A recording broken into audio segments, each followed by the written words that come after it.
สวัสดีครับยินดีต้อนรับเข้าสู่ช่องเบสชาแนลกันอีกเช่นเคยนะครับ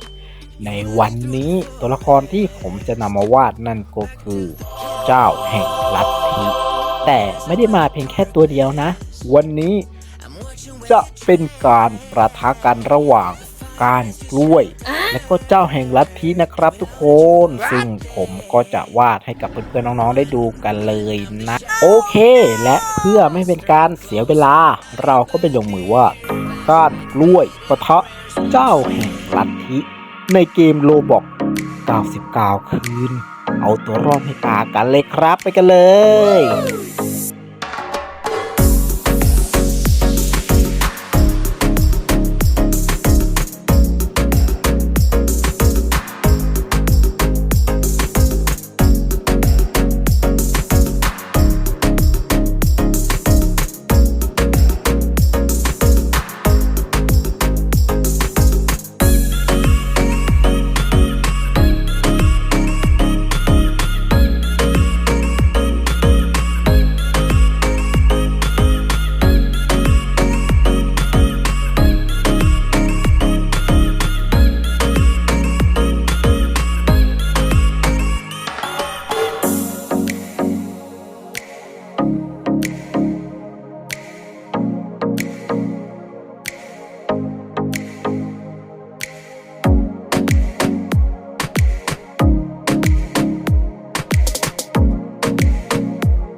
โอเคครับก็จะประมาณนี้นะสำหรับการปะทะกันระหว่างก้านกล้วยและก็เจ้าแห่งลัทธิ